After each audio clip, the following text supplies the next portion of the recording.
Hello, everybody. Mauricio Garcia here, and I'm excited. It's Friday. Excited to be able to host just another one of these podcasts packed of value. Yesterday we were having this conversation with Hubert about what taprooting is.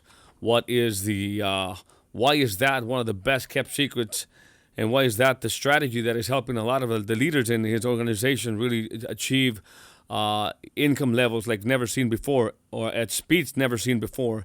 And so today we'll have an opportunity to go deeper into that and what depth force is. So let me bring into the stage here my friend, business partner, business legend, Mr. Hubert Humphrey. Hubert, how are you today?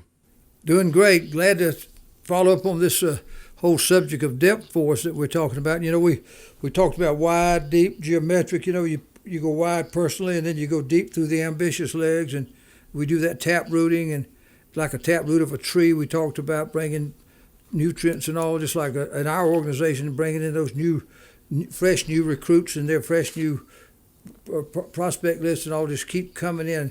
You got new dreamers, a whole string of new dreamers keep coming in. It keeps your business going. You're just perpetually, forever opening up outlets, and that's our means by which we open up our outlets, is by recruiting these people. And depth force is a force. It's a system. It is an extension of the leadership format system, in that it's the leadership format system that's just being continued on at every level. And there's a new leader taking the baton at the end of every line, at the end of every, like right now when I'm talking in our organization, a bunch of new people have just been recruited while I'm talking. Somebody has got to be going to those new people, getting a prospect list, getting with them, and starting to help them get their first recruit. That's tap rooting. And then when it's just hopefully, if there's ever one of our legs where the last recruit has come in and nobody's been over there doing anything with them, that particular little line is stagnated, and it will eventually just shrivel back up a little. You're either growing or dying in this business. So we preach all the time that we wanted the newest recruit is the most important, because why? They are the ones that have to be tap rooted. They're the ones that have to be taken care of here to put them in the system to be successful. Now depth force. Let me just talk a little bit about depth force for just a minute. Yeah. I'm gonna give you an example. And I learned this concept back in probably 1969 when I was introduced to Amway. Mm-hmm. Now this is way back. Amway was just a small company, probably had 10 or 15,000 people in 8 or 9 or 10 states. Just a small company then. And I was just working on the railroad, wanting to be somebody, trying everything. So I thought, one of my railroad buddies had gotten in a week before, so he was an old veteran, and he came over and was talking to me, and he showed me something. He had this little tape from Bill Campbell, who was the upline, one of the first Triple Diamond, blah blah blah, who was sort of running his system, and he said there's 2 things that I want you to do if you're a new person. Of course, I was a new person, and my railroad buddy there was going to follow what Bill was saying on this tape. He said, take a piece of paper, and we did. And he said, I'm going to teach you how to recruit. Before I physically teach you how to recruit, I'm going to do it on paper. I'm going to give you a picture of what that means. And so we drew a picture, we drew a circle, and just Henry, a guy that recruited me, will say he's the leader. And then he drew a line out there, and it had a circle with me. It was you, that was me. So that was Henry, and he's got me as the new recruit. And then he's going to teach me how to recruit. And because he looks at my prospect list, and we got prospect A, B, C, D, E, all these prospects. And all of a sudden he draws around my circle of me. He draws 6 legs, and he just showed me that I've got 6 now recruits. Now you got to understand, I had never been in a business where you had to have a prospect list. Mm-hmm. I'd never been in a business where you had any recruits. It was a foreign subject to me, but the picture immediately converted me. Now that's important to know. By seeing that picture, it just felt right. I didn't understand everything, but it excited me to no end to think that I could have those 6 people. I don't know what they were going to sell, because I was so new. I didn't even know what Amway sold. We were just still talking. I just knew that, man, it just had that power to it. You saw 6 people around me, and so the first thing is that he is showing me that. Remember we talked about tap rooting yesterday? Yep. He literally was showing me on paper that he was going to tap root me and help me get a recruit, and he helped me get 6, which speeds it up. And then the second thing he said to do, he said, now listen, the first thing is I'm going to teach you how to recruit. Now the second thing we're going to do is I'm going to teach you how to teach people how to recruit. Now that's a tongue twister, but what he's saying is that you see that same diagram where there's Henry, the leader, and there's Hubert. In my circles is the you. I've got these 6 people around me. Well, he just takes on one of these 6 people. He just draws a little line. He's got a circle. He's got a center circle, and he's got 6 people around them, just like Henry did for me. We went and did that for one of these people. Now we'd like to do it for all 6 of them, but he was showing me and Henry that when we recruit somebody, sit down and paint them a picture of them getting. We're going to help them get recruits recruited around them. So we're teaching them how to teach. We're teaching them how to recruit. Now that he's drawing a second generation, a tap rooting, pushing it down a leg. He's showing me that. He's teaching me how to teach. In other words, Henry is teaching me by showing me how to go down and duplicate that process with somebody under me. So it's teaching them how to recruit and then teaching them how to teach how to recruit. That's a tongue twister, but it's what the depth force comes from. Then if that little mental process is done over and over and over again, it's just driving these organizations deeper and deeper and deeper. And of course, the deeper they get, the more stable they get, the more profitable they get, the more secure they get, and it just becomes it's how you build a big organization. In fact, if you look, I don't know if you can see on the front of the cover of this book, if you could just even see that center spot right there, right where my face, that's my base shop. This was in 1985. It would be in the height of my A.L. Williams career.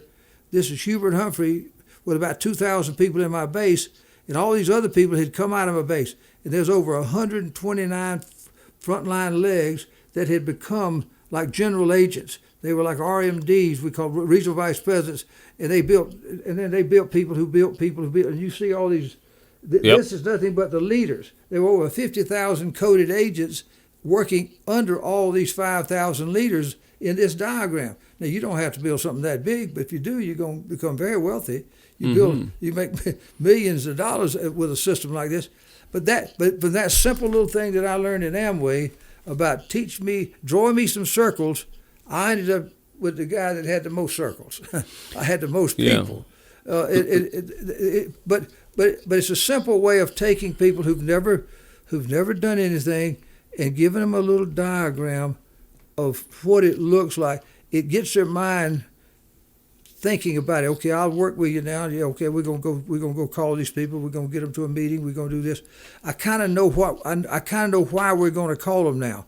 I know why we've got them over here making presentations to them. We're doing it because you're gonna make them be a part of my team. I've seen people recruit people, and then go out and start working their prospect list, and the new recruit has no idea the value of what the guy's trying to do for him because they didn't diagram a little picture there. Just a simple little picture. You know, if I recruit you and if you know what the results of what I'm going to get you to do is going to be, you're probably going to cooperate with me, and you're going to be much more excited about doing it. Yeah. You know, if you got that's all that is. But depth force it literally is nothing but making sure that you repeat the process over and over and over again, all the way down the line, not just getting new recruits, but creating this little leadership team, these little pods of people that now all of a sudden understand, oh, I'm going to have a team, okay. And then the next little guy, oh, I'm going to have a team. I'm going to have a team. And it ends up building a giant hierarchy. It keeps it viral, keeps it growing, and it's a simplistic way of passing on the concept, a simple little concept of building. You don't get thousands and thousands of people one day. You get one, and then you help them with a little picture. See, when he drew this out on this little legal pad, I didn't have anybody. All I had was circles on a piece of paper. All I had was just this little diagram of him as a leader and me and 1, 2, 3, 4, 5, 6 little circles around me. I hadn't recruited anybody. He hadn't recruited anybody for me, but in my mind, he had. See, they were recruited in my mind, and they were put on a little blueprint called a piece of paper, and then we went out and got those people. Now, we had to go through a bunch of them to get those, but he's teaching me how to recruit by giving me a picture. In fact, if you kind of look at number one, I'm gonna read to you on our 6 steps and 8 filters on this. It's on the back of our book, of our manual here. Sure. Of prospecting, step 1. All these years later, I keep this phrase in there: leader paints a picture of how the team will be built. That's on the back of this book in step 1. Instead of the other part of it is leader controls the prospect list development. Meaning, I don't just say, Mauricio, I just recruited you. Go make a big prospect list and I'll see you at the meeting Thursday night. No, you've never had a prospect list. You have no clue what it means. Now, I control that. I get with you and I get those names. I do a who do you know list. Who do you know? I prompt you, and I can get you top 25 because I'm reaching in there and getting those names out. I don't leave it to you, but also I paint a picture. If every leader would paint that little picture, it speeds everything up. I know guys that they know to do this, but one of the greatest abilities that most people have is the ability to resist instruction. So the system causes you to have a higher percentage of people doing it than don't. But even with a system, you're gonna have some people that they don't follow it. But that's what this whole thing about depth force means. Yeah, sometimes we don't know what we don't know, and something powerful like this it goes back to expansion of a vision. That little picture, that little exercise, as simplistic as it sounds, as simple of a concept, it painted a picture in you. It made you feel like you already had something, right?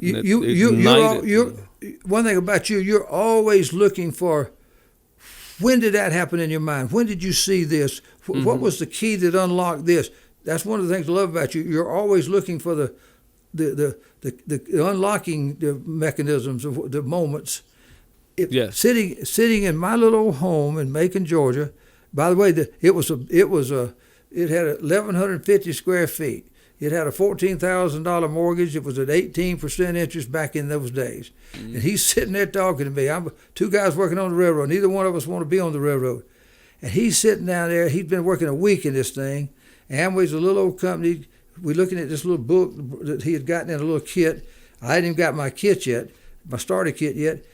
And he's sitting there, and he plays this little tape, and we listen to this tape. He didn't know what to do. We both listened to what Bill said, and Bill's telling him to, all right, get a piece of paper now. When you get a new guy, draw this.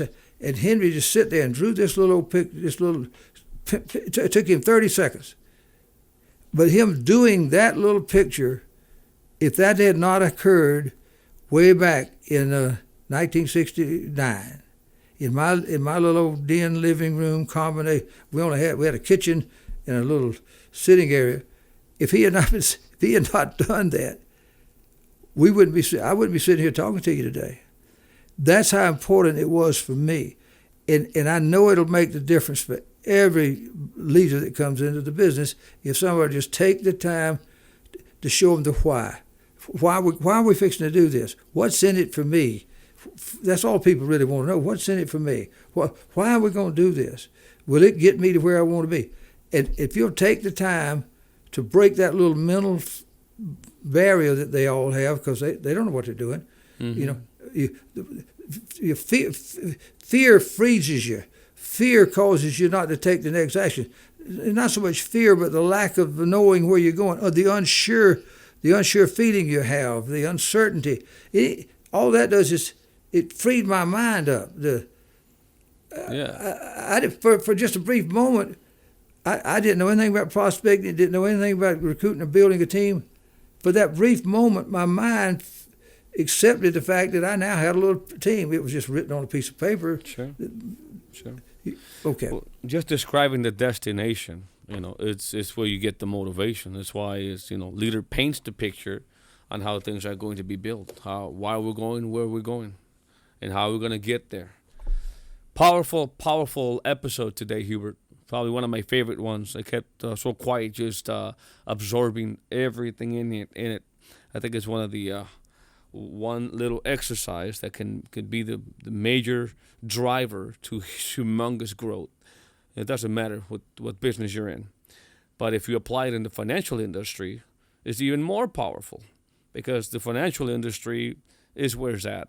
It's as simple as that. The largest industry in the world, the only one you could measure probably at over $100 trillion. And it's made, if you look at even the majority of Forbes list people, they are involved in financial industry some way, somehow. And we don't have to be there. Yeah. Mauricio, yes. When we were sitting in in 1969, and he's drawing those little circles, the products that we ended up marketing to the consumers on my prospect list, and my people and all my circles that they went and marketed to their prospects, and on and on and on and on, were little small ticket items, boxes of soap, liquid organic cleaner, toothpaste, small ticket items that were good products, and they were economical. But you had to have a high volume of them to even make a little bit of money, and you really couldn't make a living being on your own pen. All these years later, when we got in A.L. Williams, and then subsequently as we progressed, those circles now didn't just have small ticket items. They now had financial services products, money products in there. And all of a sudden, not only was it great, much more valuable for the consumer, now all of a sudden much bigger commissions could come. Yeah. $600 commission, $2,000 commission, $5,000 commission per sale. So, there's no but comparison. it started with small tips. I was excited I was excited because it was just circles. I didn't know what was going to be put through the circles, and when we were marketing Amway products through there, the A.L. Williams hadn't been invented. We hadn't done it yet, and so later when I saw Art's great bi-term investor difference and that term insurance, and how they annualize an advance commission, no inventories, blah, blah, blah. I said, oh my gosh, all this stuff I've learned, I can apply it over here in this big industry with this big thing. And I realized nobody else in the whole industry had a clue but me. I knew I was in the right place at the right time. And now I'm sharing the secret to the world. Well, not only, I think a new window of opportunity is opened. There's been so much innovation in a lot of areas, right? I don't want to get too deep into it. I want people to go in and check out what the opportunity is about. But I'm just saying that the opportunity Hubert took 40 years ago, that became an even better opportunity 30 years ago, which became an even better opportunity 20 years ago. It's now even bigger than ever. The demographics Absolutely. are there. The way to get to them is it's supercharged like never before, guys. I don't think it's going to be better than it is right now. So go check it out. It's very easy. Go to hciopportunity.com. Listen to that 15-minute explanation about where we've been, Hubert especially. I've seen the movie, but where Hubert's been, where we're at, and where this thing is going, so you can get in the vehicle. Hubert just mentioned being at the right place, at the right time. There's never been a better time than now, with the better leader and a better system to be able to really go out there and conquer your future. When we say conquer your future, it means conquer the things you want in life. And the only thing keeping you away from doing that is not being aligned in the right system, not being in the right industry, and not maybe being aligned with the right leadership. So we got all that in this thing called Hegemon Group International, the Hegemon Group International opportunity. So go there now, and you can thank Hubert and I later. And with that being said, I want to wish that you have an awesome weekend. Thank you so much for tuning in every single day. And don't forget to share this content to all the people that you know and everybody that you are connected with on social media. Hubert, as always, thank you so much for the value you bring, and for the commitment you have to this podcast every single day. Have an amazing weekend, sir, and we will see you next week. All right, see you guys next week. Take care. Have a great weekend. Thank you. Warning, this podcast may change the way you think about business, entrepreneurship, and money forever. The Conquistador Podcast was created for dreamers, entrepreneurs, and leaders who want to conquer their future. To be an epic entrepreneur, you must adopt the right mental paradigms as well as master the art of selling, marketing, and finance.